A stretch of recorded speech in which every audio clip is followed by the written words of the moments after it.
지금 이 영상을 끝까지 보시는 분은 인생에서 5종류의 독을 피하게 됩니다.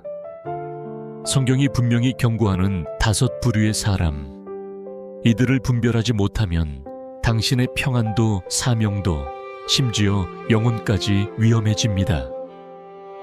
오늘 이 메시지는 단순한 조언이 아닙니다. 하나님께서 당신을 지키시려고 주시는 말씀입니다. 마지막까지 들으시면 따라 읽는 기도가 있습니다. 그 기도가 여러분의 삶을 바꿀 것입니다. 끝까지 들으신 후 댓글에 분별의 지혜를 구합니다 라고 선포해 주십시오. 그 고백이 여러분의 결단이 됩니다.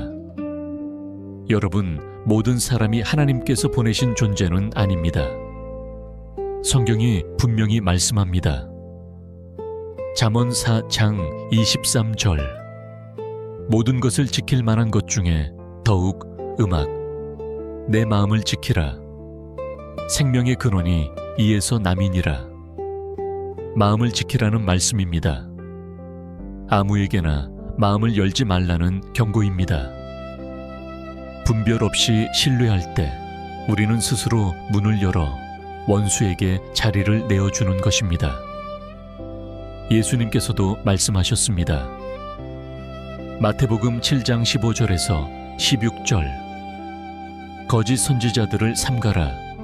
양의 옷을 입고 너희에게 나오나 속에는 노약질하는 일이라. 그들의 열매로 그들을 알지니 겉모습으로 판단하지 말라는 것입니다. 열매를 보십시오. 행동을 보십시오. 시간이 지나면 본성은 반드시 드러납니다. 유다를 기억하십니까? 3년을 예수님 곁에서 동행했습니다. 제자의 자리에 있었습니다. 그런데 그의 마음은 이미 다른 곳을 향해 있었습니다. 입맞춤으로 스승을 팔았습니다. 가장 친밀한 표현이 가장 잔혹한 배신이 되었습니다. 참소는 어떻습니까? 하나님께서 주신 놀라운 능력을 가졌지만 잘못된 사람에게 마음을 열었습니다. 들릴라에게 비밀을 털어놓은 순간 그의 힘도 사명도 눈도 잃었습니다. 성경 속의 인물들의 실패는 먼 옛날 이야기가 아닙니다. 지금 우리에게 주시는 경고입니다. 그렇다면 누구를 경계해야 합니까? 성경이 분명히 지목하는 5부류가 있습니다. 이 메시지를 듣는 동안 한 사람이라도 떠오른다면 그것은 우연이 아닙니다. 성령께서 주시는 분별의 신호입니다. 첫째, 아첨하는 자를 경계하십시오. 아첨하는 자의 말은 달콤합니다. 듣기 좋고 기분까지 좋아지게 만듭니다. 바로 그래서 위험한 것입니다. 진정한 격려와 아첨은 음악 완전히 다릅니다. 격려는 당신을 진리로 이끌고 성장하게 하고 바른 길로 씁니다. 반면 아첨은 당신을 이용하려는 목적이 숨어 있습니다. 겉으로는 칭찬하면서 속으로는 계산하고 있는 것입니다. 잠언 26장 28절 말씀입니다. 거짓된 혀는 자기가 상하게 한 자를 미워하고 아첨하는 입은 패망을 음악 일으키느니라. 아첨하는 입은 패망을 일으킵니다. 들으셨습니까? 패망입니다. 아첨은 단순히 과장된 칭찬이 아니라 숨겨진 의도를 가진 조종입니다. 유다가 예수님을 배반할 때 무엇을 사용했습니까? 입맞춤이었습니다. 가장 친밀한 인사였습니다. 라비어라고 부르며 다가갔고 존경의 표현처럼 보였습니다. 하지만 그 뒤에는 30개가 있었습니다. 달콤한 말 뒤에 칼이 숨어 있었던 것입니다. 여러분의 주변을 돌아보십시오. 항상 음악, 듣기 좋은 말만 하는 사람이 있습니까? 절대 쓴 소리를 하지 않는 사람이 있습니까? 진정으로 당신을 사랑하는 사람은 음악, 때로 불편한 진실도 말합니다. 반면 아첨하는 자는 당신이 원하는 말만 합니다. 음악, 당신을 기쁘게 해서 무언가를 얻으려 하는 것입니다. 잠언 29장 5 절도 경고합니다.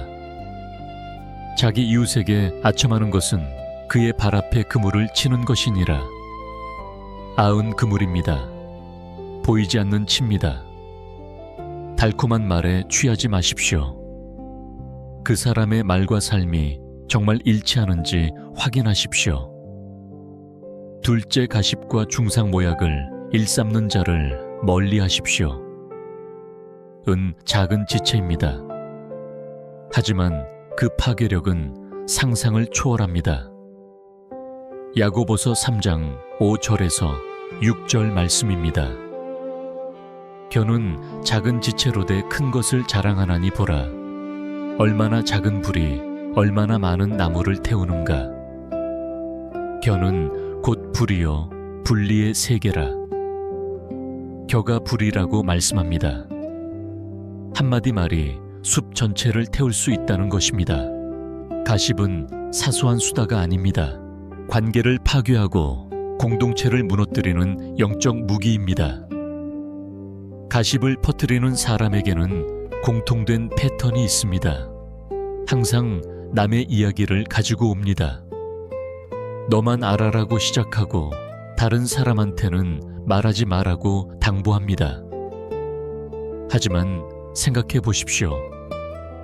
그 사람이 다른 사람 이야기를 당신에게 했다면 당신 이야기도 분명히 다른 곳에서 하고 있습니다. 잠언 16장 28절 말씀입니다. 패역한 자는 다툼을 일으키고 말쟁이는 친한 벗을 이간하느니라. 말쟁이가 친한 벗을 이간합니다. 오랜 우정이 깨집니다. 그리고 기억하십시오. 가시은 듣는 순간 당신도 공범이 됩니다. 여기서 결단이 필요합니다. 가십을 가져오는 사람에게 분명히 말하십시오. 그 이야기는 듣지 않겠습니다. 처음에는 어할 수 있습니다. 하지만 이것은 당신의 영혼을 지키는 일입니다. 출애굽기 20장 16절 10계명 중 하나입니다. 내 이웃에 대하여 거짓 증거하지 말라. 중상 모약은 더 심각합니다. 없는 거짓을 만들어 퍼뜨립니다. 하나님께서 금하신 것입니다. 중상 모약하는 자와는 가까이 하지 마십시오. 셋째, 탐욕에 지배당한 자를 분별하십시오. 돈 자체는 악이 아닙니다. 문제는 돈을 사랑하는 마음입니다. 디모데전서 6장 10절 말씀입니다. 돈을 사랑함이 일만 악의 뿌리가 되나니 이것을 탐내는 자들은 미혹을 받아 믿음에서 떠나 많은 근심으로써 자기를 찔렀도다.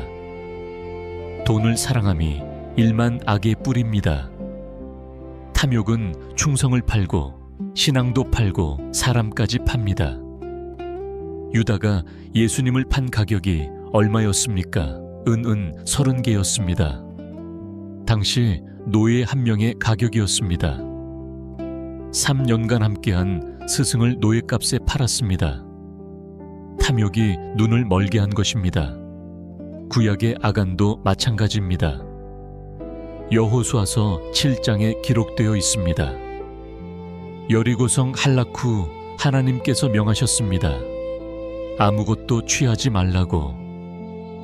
하지만 아간은 탐욕에 넘어졌습니다. 진의 아름다운 외투와 은과 금을 숨겼습니다. 그 결과가 무엇이었습니까? 아이성 전투에서 이스라엘이 패했습니다. 아간 자신도 그의 온 가족도 죽었습니다. 한 사람의 탐욕이 공동체 전체에 재앙을 가져온 것입니다. 탐욕에 지배든 사람은 모든 것을 이익으로 계산합니다. 손해볼 것 같으면 떠나고 상황이 어려워지면 음악 가장 먼저 등을 돌립니다. 마태복음 6장 24절 말씀입니다. 너희가 하나님과 재물을 겸하여 섬기지 못하느니라. 탐욕에 짓배든 자와 깊은 신뢰 관계를 맺는 것은 위험한 일입니다. 넷째, 위선자를 분별하십시오. 겉은 경건하고 말은 거룩합니다. 하지만 속은 다르고 삶은 다릅니다. 예수님께서 지상 사역 중 가장 강하게 책망하신 대상이 바로 위선자들이었습니다. 마태복음 23장 27절에서 28절 말씀입니다. 화 있을진저 외식하는 서기관들과 바리새인들이여 배치한 무덤 같으니 겉으로는 아름답게 보이나 그 안에는 죽은 사람의 뼈와 모든 더러운 것이 가득하도다. 패치한 무덤이라고 하셨습니다. 겉은 깨끗해 보이지만 안은 썩은 것으로 가득 찬 무덤입니다. 위선자는 왜 위험합니까? 알아보기가 어렵기 때문입니다. 경건한 언어를 사용하고 종교적 행위를 열심히 합니다. 하지만 일상에서는 완전히 다른 모습을 보입니다. 말과 삶이 일치하지 않는 것입니다. 하나님께서는 완벽함을 요구하지 않으십니다. 정직함을 원하십니다. 시편 21편 6절 말씀입니다. 중심의 진실함을 원하시오니 하나님께서 원하시는 것은 정직한 마음입니다. 위선은 하나님께 나아가는 문을 스스로 닫는 것입니다. 열매를 보십시오. 공적인 모습과 사적인 모습이 같은지, 말과 행동이 일치하는지 살펴보십시오. 다섯째, 어리석은 자의 조언을 따르지 마십시오. 성경이 말하는 어리석은 자는 지식이 없는 사람이 아닙니다. 하나님의 지혜를 거부하는 사람입니다. 잠언 1장 7절 말씀입니다. 여호와를 경외하는 것이 지식의 근본이거늘 미련한 자는 지혜와 훈계를 멸시하느니라. 어리석은 자에게는 뚜렷한 특징이 있습니다. 자기 생각이 항상 옳다고 확신하고 다른 사람의 권면을 거부합니다. 잠언 12장 15절 말씀입니다. 미련한 자는 자기 행위를 바른 줄로 여기나 지혜로운 자는 권고를 듣느니라. 르호보암을 기억하십시오. 솔로몬의 아들이었습니다. 왕위를 물려받았을 때 두 종류의 조언이 있었습니다. 늙은 신들은 백성의 말을 들으라고 했습니다. 젊은 친구들은 더 강하게 나가라고 했습니다. 르호보암은 어리석은 조언을 선택했습니다. 그 결과 왕국이 분열되었습니다. 한 번의 어리석은 선택이 나라 전체의 운명을 바꾼 것입니다. 잠언 13장 20절 말씀입니다. 지혜로운 자와 동행하면 지혜를 얻고 미련한 자와 사귀면 해를 받느니라. 누구와 동행하느냐가 당신의 미래를 결정합니다. 여기서 잠시 멈추십시오. 지금까지 5 부류의 사람을 말씀드렸습니다. 아첨하는 자, 가십을 퍼뜨리는 자, 탐욕에 빠진 자, 위선자, 어리석은 자.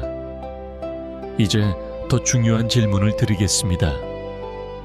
혹시 지금 이 순간에도 당하고 있는 것은 아닙니까?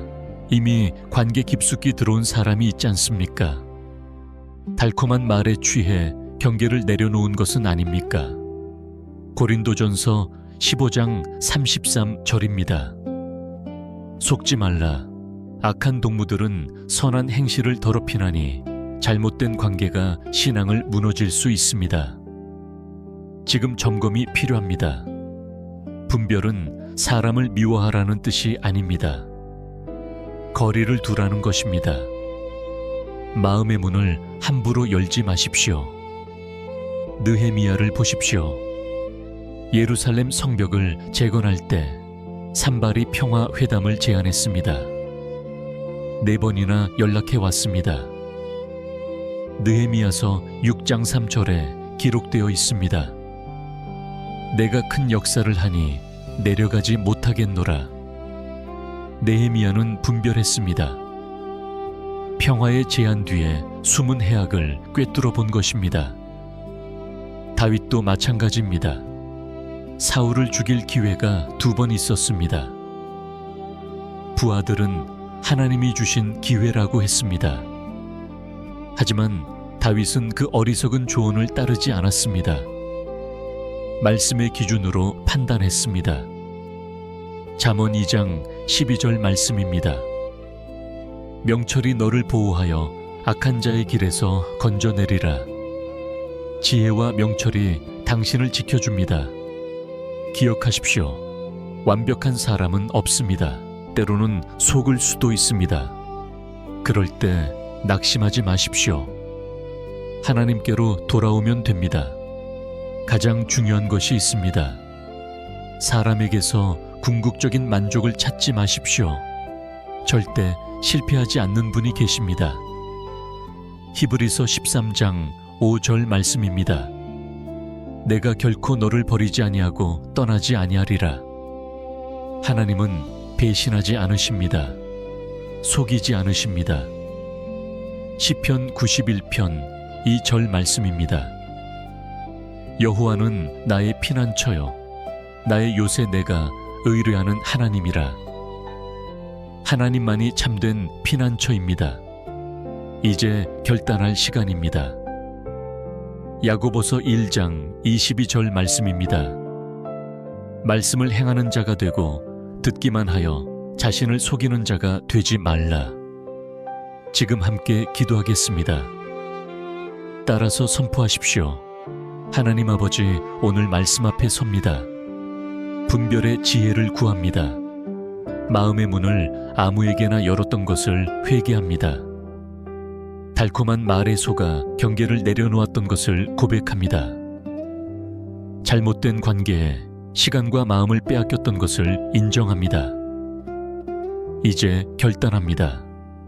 말씀을 기준으로 분별하겠습니다. 아첨하는 자를 경계하겠습니다. 뒷담매, 음악 동조하지 않겠습니다. 탐욕에 지배된 자와 거리를 두겠습니다. 위선자의 가면을 분별하겠습니다. 어리석은 조언을 따르지 않겠습니다. 지혜로운 자와 동행하고 하나님을 경외하는 사람들과 함께하겠습니다. 무엇보다 절대 실패하지 않는 하나님만을 신뢰하겠습니다. 피난처 되신 주님, 요새 되신 하나님, 오직 주님만 의지하겠습니다. 예수 그리스도의 이름으로 기도합니다. 아멘. 이 기도를 진심으로 따라하셨다면 오늘부터 달라집니다. 관계를 보는 눈이 달라집니다. 분별의 지혜가 임합니다. 하나님께서 여러분을 보호하십니다. 오늘 이 메시지가 마음에 와닿으셨다면 댓글에 분별의 지혜를 구합니다 라고 남겨주십시오. 그것이 결단의 표현이 됩니다. 신앙의 고백이 됩니다. 이 영상을 사랑하는 사람에게 나누어 주십시오. 분별이 필요한 누군가에게 전달해 주십시오. 말씀은 나눌수록 커집니다. 구독과 알림 설정도 잊지 말아 주십시오. 다음에도 말씀으로 함께하겠습니다.